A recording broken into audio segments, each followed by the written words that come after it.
ఆంధ్రప్రదేశ్ ప్రభుత్వం అంగన్వాడీలకు final warning అయితే ఇచ్చింది.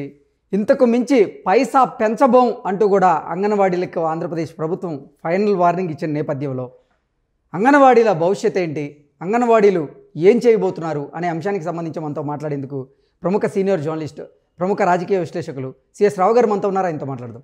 Sir hi sir. Hello Krishna. Sir, Andhra Pradesh ప్రభుత్వం అంగన్వాడీలకు షాక్ అయితే ఇచ్చింది, ఫైనల్ వార్నింగ్ ఇచ్చింది.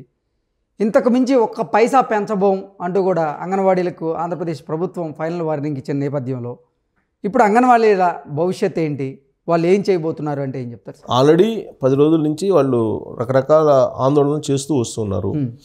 ప్రతి మండల హెడ్ క్వార్టర్లో, జిల్లా హెడ్ క్వార్టర్లో కూడా ఆందోళన చేస్తూ ఉన్నారు. వాళ్ళు అక్కడ ఉండేటువంటి అంగన్వాడీ కేంద్రాలకు తాళాలు వేసేస్తున్నారు. కొన్ని తాళాలు పగలగొడుతున్నారు, వాలంటీర్లు పగలగొడుతున్నారు, అలాగే సచివాలయ ఉద్యోగులు పగలగొట్టి అవి తీస్తున్నారు. ఈ నేపథ్యంలో ఘర్షణ వాతావరణం నెలకొంది. వాళ్ళకను అంగన్వాడీలకి అలాగే సచివాలయ ఉద్యోగులకి మధ్య కొన్ని చోట్ల ఘర్షణ వాతావరణం కూడా నెలకొంది. ఈ నేపథ్యంలో దీన్ని ఏదో ఒక రకంగా పరిష్కరించాలని చెప్పి ప్రభుత్వం భావించి బొత్స సత్యనారాయణ ఆధ్వర్యంలో ఒక కమిటీ వేసింది. బొత్స సత్యనారాయణ ఆధ్వర్యంలో కమిటీ ఏం చెప్పింది, ఎట్టి పరిస్థితుల్లో మేము జీతాలు పెంచేటువంటి పరిస్థితి లేదు, ఇప్పుడు పెంచలేము అని చెప్పి చాలా క్లియర్గా చెప్పారు.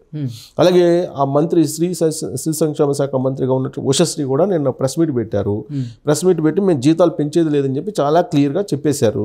అయితే ఒక చిన్న వెసులుబాటు ఏం కల్పించారంటే, రిటైర్డ్ సమయంలో అంగన్వాడీ వర్కర్స్కి ఇచ్చేటువంటి 50,000 రూపాయలని మేము 1,00,000 రూపాయలు చేసామని, ఒకటి హెల్పర్స్కి 20,000 నుంచి 40,000 చేసామని చెప్పి చెప్పారు. ఇంతకు మించి మేము ఏం చేయలేము అని చెప్పి చెప్పారు. అలాగే మీటింగులకి ఐసిడిఎస్ మీటింగులకు వస్తుంటారు. ఆ మీటింగులకు వచ్చినప్పుడు మాత్రమే టీఏడిఏలు ఇస్తాము అని చెప్పారు. అంత తప్ప రొటీన్గా మేము టీఏడిఏలు ఇవ్వము. కేవలం జిల్లా అధికారులు కానీ లేదంటే అక్కడ ఉండేటువంటి అధికారులు ఎవరైనా మీటింగులు పెడితే ఐసిడిఎస్ అధికారులు ఆ మీటింగ్లకి కాల్ఫర్ చేసినప్పుడు మాత్రమే టీఏడిఎల్ ఇస్తాము, మిగతా రోజుల్లో టీఏడిఎల్ కానీ ఏది వర్తించదని చెప్పి చాలా క్లియర్గా చెప్పారు. సో దీంతో వాళ్ళు పెట్టినటువంటి 9 డిమాండ్లలో ఒక 3 సుమారుగా నెరవేరిని. ఇంకోటి ఏంటంటే రిటైర్మెంట్ ఏజ్ని 50 నుంచి 52 సంవత్సరాలకి పెంచారు. సో అంగన్వాడీలకు సంబంధించినటువంటి రిటైర్మెంట్ ఏజ్ని 60 నుంచి 62 ఇయర్స్కి చేశారు. అదొక చిన్న వెసులుబాటుగా కనిపిస్తుంది. అయితే ఇక్కడ ఒక క్లారిటీ ఇవ్వడం జరిగింది కృష్ణ. ఇది ఒక చాలా ఇంపార్టెంట్ పాయింట్. ఎందుకంటే అంగన్వాడీలకి ప్రభుత్వానికి మధ్య ఉన్నటువంటి అది అవగాహన లోపమా లేదంటే వాళ్ళ ఆలోచన విధానం అనేది తెలియదు. కానీ యాక్చువల్గా 2019 ఎన్నికల సందర్భంగా మేము తెలంగాణ కంటే కూడా ఎక్కువ, ఒక 1,000 రూపాయలు ఎక్కువగా మీకు అంగన్వాడీ టీచర్స్కి మేము గౌరవ వేతనం ఇస్తామని చెప్పి చెప్పారు. ఇప్పుడు ఏంటంటే వీళ్ళకి 13,500 13,650 రూపాయలు చేశారు. ఎవరికి? తెలంగాణలో ఉండేటువంటి అంగన్వాడీ టీచర్స్కి. అక్కడ ఆంధ్రప్రదేశ్లో 11,500 రూపాయలు ఉంది ప్రస్తుతం. అయితే ఇప్పుడు ఏమంటున్నారంటే తెలంగాణలో ఇప్పుడు 13,650 రూపాయలు ఉంది కాబట్టి దాని మీద ఒక 1,000 రూపాయలు అదనంగా అనేది అంగన్వాడీలు కోరుతున్నటువంటి చేస్తున్నటువంటి డిమాండ్.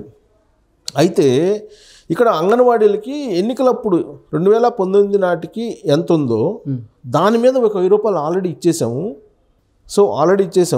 అంతకుముందు వీళ్ళకి ఇక్కడ 1,000 రూపీస్ ఉంది, 10,000 రూపాయలు ఉంది, 10,500 ఉంది, 10,500 ఉంది తెలంగాణలో. సో జగన్మోహన్ రెడ్డి అధికారులు రాగానే దాన్ని ఒక 1,000 రూపాయలు పెంచి 11,500 చేసేసారు. సో కాబట్టి మేము ఇచ్చినటువంటి హామీని నెరవేర్చాము, కాబట్టి ఇంతకన్నా మేము పెంచము అని చెప్పేశారు. సో 11,500 అంగన్వాడీస్కి ఇప్పుడు అక్కడ ఇస్తున్నారు, హెల్పర్స్కి 7,000 ఇస్తున్నట్టున్నారు. సో కాబట్టి దీన్ని మేము ఇంకా పెంచలేము అని చెప్పేశారు. ఆల్రెడీ మేము ఇచ్చినటువంటి హామీ నెరవేరిపోయింది. తెలంగాణ అంగన్వాడీ టీచర్స్ కన్నా ఒక 1,000 రూపాయలు ఎక్కువ ఇచ్చేసాం, అయిపోయింది. సో ఇప్పుడు ఇంకా మేము పెంచం కూడా అని చెప్పారు. ఇప్పుడున్నటువంటి పరిస్థితుల్లో విపక్షాలు ఏవైతే వామపక్షాలు ఉన్నాయో ఆ వామపక్షాలు అయితే మద్దతు ఇస్తున్నాయి. ఎవరికి?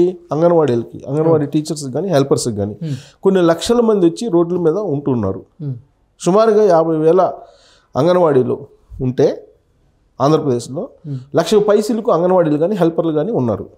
సార్, ఇక్కడ ఒకటి ఏంటంటే సార్, అసలు 2019లో జగన్మోహన్ రెడ్డి ట్రాప్లో అంగన్వాడీలు పడ్డారా, లేకపోతే అంగన్వాడీలే ఇప్పుడు జగన్మోహన్ రెడ్డిని డిమాండ్ చేస్తున్నారా అంటే ఏం చెప్తారు? సో ట్రాప్ అని కాదు, కానీ జగన్మోహన్ రెడ్డి చెప్పినటువంటి హామీలు, లేదంటే ఆయన ఇంతకుముందు ఎప్పుడు ముఖ్యమంత్రిగా చేయలేదు, ఆయన అధికారంలోకి వస్తే చంద్రబాబు నాయుడు కన్నా అద్భుతంగా ఏమన్నా చేస్తారేమో అనేటువంటి ఒక నమ్మారు. ఎందుకనంటే అది సినిమాటిక్గా ప్రచారం చేశాడు జగన్మోహన్ రెడ్డి. దానికి ఆద్యుడు ఎవరు? ప్రశాంత్ కిషోర్ పీకే చెప్పినటువంటి డైలాగులు ఎలా ఉండి, జగన్మోహన్ రెడ్డి ఉద్యోగులకి ఏం చెప్పాడు, అన్న అధికారంలోకి వచ్చిన మన ప్రభుత్వం అధికారంలోకి వచ్చిందా 10 రోజుల్లో సిపిఎస్ రద్దు చేద్దాం అన్న, అదేమన్నా అది పెద్ద ఇష్యూ కాదు అన్నాడు. మద్య నిషేధం చేసేస్తామన్నారు, ప్రత్యేక హోదా తెచ్చేస్తామన్నారు, ఏది కావాలంటే అది ప్రజలకి హామీ ఇచ్చేశారు జగన్మోహన్ రెడ్డి. నాకు తెలిసినంత వరకు నవరత్నాలు తప్ప మిగిలినటువంటి హామీలు ఏది కూడా అమలు చేయాల.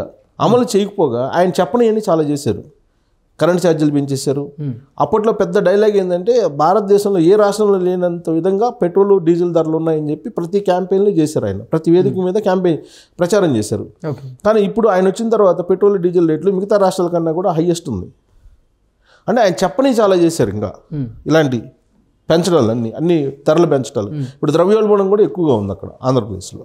సో కాబట్టి జగన్మోహన్ రెడ్డి చెప్పిన మాటకి అంగన్వాడీలు మోసపోయారా, లేదంటే అంగన్వాడీలు జగన్మోహన్ చేశాడా అనే దానికన్నా కూడా ఆ ఉద్యోగులు నమ్మారు, అంగన్వాడీలు నమ్మారు జగన్మోహన్ రెడ్డి, రైతులు నమ్మారు, యూత్ నమ్మారు, విద్యార్థులు నమ్మారు, అందరూ నమ్మారు.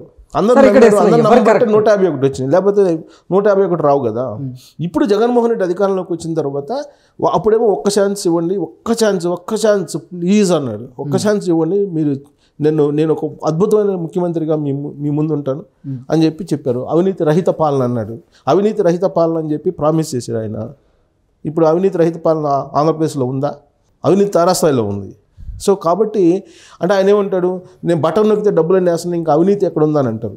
ఆ నవరత్నాలకు సంబంధించి అమ్మఒడో లేకపోతే విద్యాదేవుని ఈ కాదు కదా, మిగతా స్కీముల్లో జరుగుతున్నటువంటి అవినీతి ఏంటి అవన్నీ చూడాలి కదా. సో అవినీతి రహిత పాలన అనే దానికి అసలు అది ఘోరంగా ఫెయిల్ అయిపోయింది. సో మద్యం కుంభకోణం, ఇసుక కుంభకోణం, ఇవన్నీ ఎవరు చెప్తారు సమాధానం? సో కాబట్టి జగన్మోహన్ రెడ్డి గురించి 2019 ఎన్నికల వరకు ఒక ఒపీనియన్ ఉండేది జర్నలిస్టులకు కూడా. ఇప్పుడు నాలాంటి వాళ్ళకి కూడా, నేను కూడా జగన్మోహన్ రెడ్డి పాదయాత్రకు పోయేటప్పుడు నేను కూడా వెళ్ళాను. ఆయనతో దాదాపు 22 అవర్స్ మేము ఇంటరాక్ట్ అయ్యాం, సీనియర్ జర్నలిస్టులు అందరం కలిసి కూడా. అప్పుడు మేము కూడా మాలాంటి వాళ్ళం కూడా ఒక కొత్త తరం వస్తుంది, కొత్త తరహా వస్తారు అని విశ్వసనీయత, మడమ తెప్పని మాట తప్పినటువంటి వంశము, ఇలా ఉండకూడదు రాజకీయాలు భ్రష్టు పెట్టిపోయినాయి, అది ఇది చెప్పేవాళ్ళు ఆ రోజు చెప్పినటువంటి మాటలు. అందుకే నేను పాదయాత్ర చేస్తున్నానంటే మేము కూడా ఆల్ ది బెస్ట్ చెప్పాం. అప్పుడు చెప్పిన వాళ్ళు నేను కూడా ఉన్నా, ఆల్ ది బెస్ట్ చెప్పి ఆయనకి సహకారం అందిస్తామని చెప్పి వచ్చాం. కానీ సీన్ కట్ చేస్తే ఇప్పుడు ఏమవుతుంది, ఇప్పుడు అంగన్వాడీల విషయం తీసుకో, టీచర్సు, ప్రభుత్వ ఉద్యోగులు తీసుకో, అన్ని రంగాలు ఇప్పుడు అసంతృప్తిగా ఉన్నట్టు కనిపిస్తూ ఉన్నాయి. ఇప్పుడు అంగన్వాడీలు రోడ్డు మీదకి వచ్చేసారు, కొన్ని లక్షల మంది రోడ్డు మీదకి వచ్చారు. వాళ్ళకి ఏం సమాధానం చెప్తారు? మరి ఇప్పుడు సమాధానం చెప్పాలి కదా. ఇప్పుడు ఆల్మోస్ట్ 10 రోజుల నుంచి వాళ్ళు ఆందోళన చేస్తున్నారు. ఆందోళన చేస్తుంటే ఆ ఆందోళన రోజుకి ఉధృతం అవుతుంది. వామపక్ష పార్టీలన్నీ కూడా, వామపక్ష పార్టీలు దాని అనుబంధ సంఘాలన్నీ కూడా మద్దతు ఇస్తున్నాయి వాళ్ళకి. సో దీంతో ఘర్షణ వాతావరణం నెలకొంది. గతంలో కూడా అంగన్వాడీలకు సంబంధించి ఉమ్మడి ఆంధ్రప్రదేశ్లో కూడా ఇలానే అంగన్వాడీలకు సంబంధించిన ఉద్యమం ఉవ్వెత్తుని ఎగిసింది. సీన్ కట్ చేస్తే చంద్రబాబు నాయుడు అధికారంలో నుంచి దిగిపోయాడు అప్పట్లో, 2004 అనుకుంటా, 2004లో. సో ఇప్పుడు జగన్మోహన్ రెడ్డికి కూడా అదే స్థాయిలో 2004లో చంద్రబాబు నాయుడికి ఎంత వ్యతిరేకతగా అంగన్వాడీలు ఉన్నారో ఇప్పుడు జగన్మోహన్ రెడ్డికి అంతే వ్యతిరేకతగా కనిపిస్తుంది. సో కాబట్టి ఇప్పుడు వాళ్ళేమో మేము చేయలేము, ఇప్పుడు మేము చేయలేము అని అంటున్నారు. బహుశా నేను అనుకోవటం ఇంకా ఎలక్షన్లో నెక్స్ట్ మళ్ళీ నన్ను గెలిపించండి, ఇంకొక 1000 రూపాయలు పెంచుతారని చెప్పి ఏదన్నా హామీ ఇవ్వడానికి ఇప్పుడు మేము చేయము అంటున్నారు. కాబట్టి ఇంకా అంగన్వాడీలు వాళ్ళ ఇష్టం, అది నమ్ముతారా జగన్మోహన్ రెడ్డి నమ్మరా అనేది వాళ్ళ ఇష్టం. కాబట్టి ఇప్పుడున్నటువంటి సిచ్యువేషన్లో మాత్రం